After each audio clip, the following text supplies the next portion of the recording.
जय हिंद। 3 साल पहले जब यस बैंक का शेयर क्रैश कर रहा था तब एक न्यूज आई कि जिसके पास 100 शेयर से ज्यादा है तो वहां पर 75% के लिए उनके जो शेयर थे 75% वो लॉक इन में डाल दिए गए 3 साल के लिए। अब ये लॉक इन एंड होने वाला है तो इसका क्या इंपैक्ट हो सकता है? शेयर ऊपर जाएगा, नीचे जाएगा, होल्ड करना है, नहीं होल्ड करना है, क्या इंपैक्ट होगा और किस कौन कौन रिड्यूस कर सकता है, ये सब आज इस वीडियो में देखने वाले हैं। Hi everyone, my name is Vibhor Varshney, I am a SEBI registered research analyst. आज यस बैंक के ऊपर डिटेल डिस्कशन करने वाले हैं जहां उसकी balance sheet, charts, P and L account, ratios, ये सब डिटेल में देखेंगे। But yes, before moving ahead, अगर अभी तक आपने हमारा फ्री मोबाइल ऐप एंड्रॉयड और iOS के लिए डाउनलोड नहीं किया है तो डिस्क्रिप्शन में आपको यहां पर लिंक मिल जाएगा और फ्री मोबाइल ऐप के साथ हमारी लर्निंग जर्नी स्टार्ट कर सकते हो। यस, अगर अभी तक आपने चैनल सब्सक्राइब नहीं किया है, चैनल सब्सक्राइब कर लेना। यहां पर हमने प्रकाश गाबा सर के साथ पॉडकास्ट करा था, बहुत कुछ सीखने को मिला। 5 बेस्ट स्टॉक्स डाले मार्च के लिए, 5 मिनट के अंदर मैंने 5 ब्रेकआउट स्टॉक्स भी डिस्कस किए हैं। यस बैंक का ओवरऑल स्ट्रक्चर देखते हैं पहले कि लास्ट 2-3 साल में यहां पर क्या हुआ है। ये था वो टाइम जब ये क्रैश आना स्टार्ट हुआ, तब जाकर यहां पर एफएम मैडम ने बोला कि हम शेयर को लॉक इन में डाल रहे हैं वैल्यू प्रोटेक्शन के लिए। ये शेयर्स लॉक इन में गए और तब से डेफिनेटली ये साइडवेज ही पड़ा हुआ है। उस टाइम की जो लिक्विडिटी थी वो डेफिनेटली उस टाइम की लिक्विडिटी के हिसाब से रोक दिया। ठीक है, अब लास्ट ट्रेंड क्या चल रहा है पहले वो समझते हैं। यहां पर नवंबर के आसपास एक अच्छी खासी रैली आई, रैली के बाद एक फॉल आया, वापस से pull back but again fall. इस गैप डाउन के बाद, यहां पर वो गैप डाउन है जब रिजल्ट आए थे, उस गैप डाउन के बाद वापस से फॉल आया। इस हफ्ते क्या हुआ पहले वो भी समझ लेते हैं। इस हफ्ते में यहां से लेकर 16 रुपए से पहले 2% की मूव, फिर वापस से 7%, फिर वापस से 4, मोटा मोटा 12% का मूव आया। बट अगले ही टाइम यहां पर 5% का फॉल और 3 मतलब मोटा मोटा 12% का फॉल आया और वहां पे 7-8% के आसपास का फॉल आ चुका है। ठीक है, अब यस बैंक के अंदर पहले तो ये देखते हैं कि अभी रेशियोज क्या चल रहे हैं, बैलेंस शीट क्या चल रही है। उससे भी मोस्ट इंपॉर्टेंट बात ये देखना है कि इस टाइम पर कौन कौन है, कौन कौन निकलना चालू हो चुका है, वो सब समझते हैं। चलो स्टार्ट करते हैं बहुत ही वेरी बेसिक से, रेशियोज वगैरह से। यहां पर अगर एक बार रेशियो देखा जाए, सेक्टर का पीई रेशियो चल रहा है कुछ 25 के आसपास। यहां पर सेक्टर में चल रहा है 25 का PE ratio, but Yes Bank का इस टाइम चल रहा है 54। तो डेफिनेटली यहां पर पहले ही न जा गया कि ये ऑलरेडी हाई पीई रेशियो पे है in comparison to its valuation वगैरह पे। फेस वैल्यू 2 रुपए के आसपास है। ठीक है, बुक वैल्यू 11 है, बुक वैल्यू से तो ऊपर ही ट्रेड कर रहा है। लास्ट क्वार्टर रिजल्ट जो आए हैं एक बार उस पर भी जल्दी से नजर मार लेते हैं कि इस टाइम क्वार्टर रिजल्ट्स के बाद इन्होंने क्या क्या एक्सपेंडिचर करे, प्रॉफिट वगैरह कितना आया, टैक्स वगैरह के बाद। Let's have a look. तो यहां पर पहले लास्ट था 266 करोड़ का, जो कि बढ़ के हुआ 367, बहुत बढ़िया। थोड़ा सा ड्रॉप 310, थोड़ा और ड्रॉप 152, ऑलमोस्ट आधा हो गया और ऑलमोस्ट अगेन 1/3 हो गया, सिर्फ 51 करोड़। तो प्रॉफिट तो डेफिनेटली डिक्लाइन हुआ है, बट हाँ अच्छी बात क्या है वो भी समझ लेते हैं। अच्छी बात है इनके एनपीएस वगैरह। एनपीएस जहां पर बनते थे 14, 13, वो 12 से लेकर सिर्फ 2% के आसपास आ गए। ओवरऑल नंबर ऑफ टर्म्स या रुपीज इन करोड़ में एनपीए देखे तो वो भी यहां पर बहुत डिक्लाइन हुआ है। ये डेफिनेटली एक अच्छी बात है।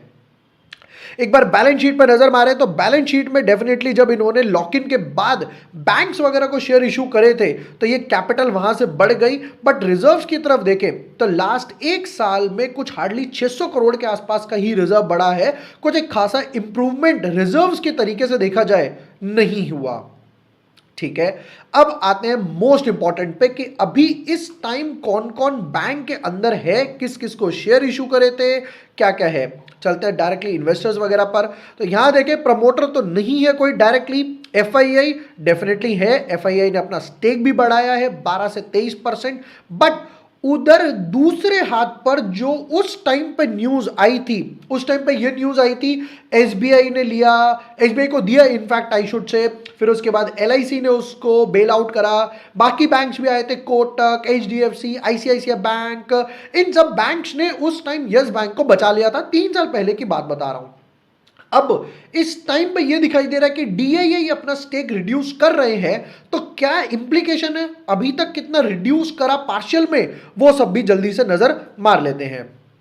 डीआईआई की बात करी जाए तो ध्यान से देखना, जब ये ड्रामा स्टार्ट हुआ था तब डीआईआई के पास था 69, ओवर द पीरियड 49, 47, 46, फिर वापस 47, 45, 44, 43 एंड 38। तो बैक टू बैक ऑलमोस्ट हर क्वार्टर में डीआईआई स्टेक रिड्यूस करते हुए नजर आए हैं। ठीक है, पब्लिक की बात करी जाए तो उस टाइम पब्लिक के पास था 27 और अब है पब्लिक के पास 38 के आसपास। तो पब्लिक के पास ऑलमोस्ट उतना ही है जितना डीआईआई के पास है। ये डेफिनेटली एक नेगेटिव पार्ट है। देखो प्रैक्टिकली समझते हैं, हर कंपनी में प्रमोटर होंगे, फिर एफआईआई होगा, फिर डीआईआई होगा, म्यूचुअल फंड और एंड में आएगी पब्लिक। तो यह माना जाता है जितना पब्लिक के पास कम है उतना अच्छी बात है। क्यों? क्योंकि पब्लिक के पास नहीं होगा यानी फ्री फ्लोट कम है, फ्री फ्लोट कम है तो डेली ट्रेडिंग के बेसिस से नहीं होगा और लॉन्ग टर्म के लिए अच्छा है। दूसरा, जितना एफआईआई डीआईआई के पास होगा वो अच्छी बात है, क्योंकि वो लोग डेली बेसिस पे बाय सेल नहीं करते, और इन शॉर्ट बोलूं तो वहां पर लिक्विडिटी उतनी ज्यादा नहीं है।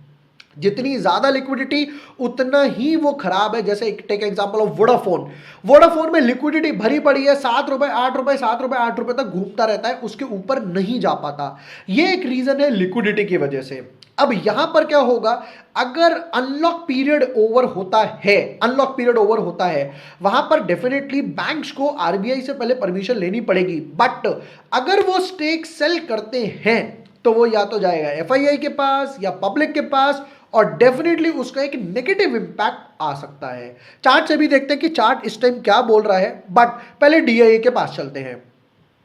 डीआईआई की बात करें तो यहां पर पहले स्टेट बैंक की बात करते हैं। इनके पास था 48, रिड्यूस हुआ 30 स्टेक चलता रहा, और यहां पर आ गया 26% के आसपास लास्ट क्वार्टर में। तो यह भी दिख रहा है कि ऑलमोस्ट स्टेट बैंक ने आधा स्टेक कर दिया अपना। ठीक है, और चलते हैं आईसीआईसीआई बैंक के पास। यहां पर था 7.97, फिर 3.9, 3.9, 3.9 स्टेक रहा, 2.9 और 2.61, यहां पर 1/3 के आसपास कर दिया। डेफिनेटली एलआईसी ने स्टेक बढ़ाया है, 1.64 था 4.98, बट अगेन एलआईसी ने भी लास्ट क्वार्टर में रिड्यूस करा। एक्सिस बैंक की बात करें तो 4.78, आधा हो गया 2.39, 1.9 और 1.57 के आसपास। सेम गोस फॉर बंधन बैंक। बंधन बैंक का नाम तो यहां पर सामने नहीं आ रहा, क्या यानी कि लास्ट क्वार्टर में क्या पूरा स्टेक सेल कर दिया।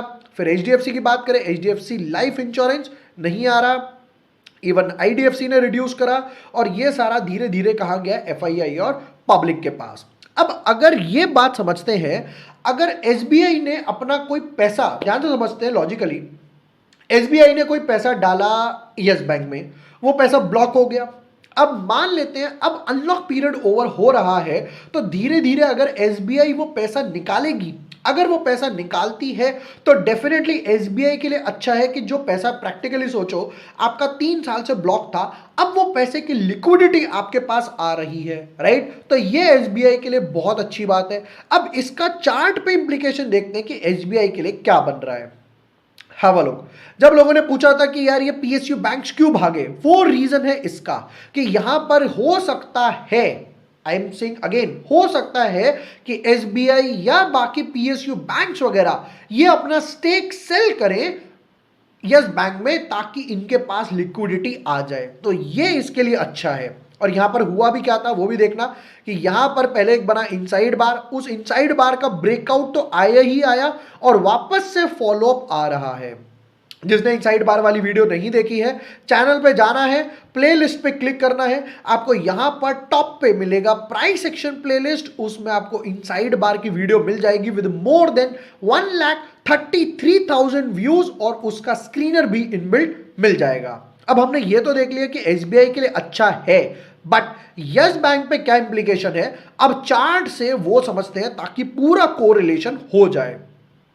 सबसे पहले चार्ट का टॉप टू टॉप देखते हैं, तो यहां पर मुझे क्लियरली दिखाई दे रहा है कि एक पहले ये लाइन ऐसी बननी थी, ब्रेकआउट आया, वापस से रिवर्स हो गया, kind of a fake breakout. तो अब मैं जो ट्रेंड लाइन अपनी एडजस्ट करूंगा, फ्रेश ट्रेंड लाइन, वो रहेगी कुछ इस तरीके से। ठीक है, अब ये जो गैप बना है, गैप भी मैं समझा देता हूं किस तरीके से गैप को ट्रेड करते हैं। देखो प्रैक्टिकली समझते हैं, अगर कोई चीज गैप अप है तो बहुत अच्छी बात है, यानी कि लोग महंगा बाय करने में इंटरेस्टेड हैं। बट अगर कोई चीज गैप डाउन है, यानी कि लोग सस्ता बेचने में इंटरेस्टेड है, यहां पर स्टॉक गैप डाउन हुआ, यहां पर हाई पर एक लाइन मार्क कर लेते हैं। ये देखो मैंने यहां पर लाइन मार्क कर दी हाई पर। ध्यान से देखते हैं, अगले दिन भी क्रॉस नहीं हुआ, उसके बाद 1.5 महीने बाद एग्जैक्टली डॉट हाई लगा 18 रुपए 60 पैसे का, जो एग्जैक्टली उस टाइम भी हाई था 18 रुपए 60 पैसे का। ये हाई क्रॉस नहीं हो पा रहा, ये मोस्ट इंपॉर्टेंट है। यानी कि अगर ये हाई क्रॉस होगा तब मैं सोचूंगा कि स्टॉक 19 रुपए 80 पैसे राउंड ऑफ टू 20 रुपए के आसपास जाएगा। बट कब? जब ये 18 रुपए 60 पैसे के ऊपर क्लोजिंग देता है। ओवरऑल स्ट्रक्चर नेगेटिव रह सकता है, यहां पर स्टॉक हो सकता है एक बारी को अगर सिस्टम में लिक्विडिटी आती है तो ये जो एक सपोर्टिव जोन है 15 रुपए 35 पैसे का, ये भी टेस्ट करने स्टॉक वापस आ सकता है। और इनफैक्ट अगर ये स्टॉक ने ट्रेड करा 15 रुपए 35 पैसे पर और सप्लाई हुई तो नेक्स्ट सपोर्टिव जोन 14 रुपए के आसपास अवेलेबल है। हो सकता है कि वापस से एक बारी को ये 14 रुपीज के लेवल्स भी दिखा सकता है।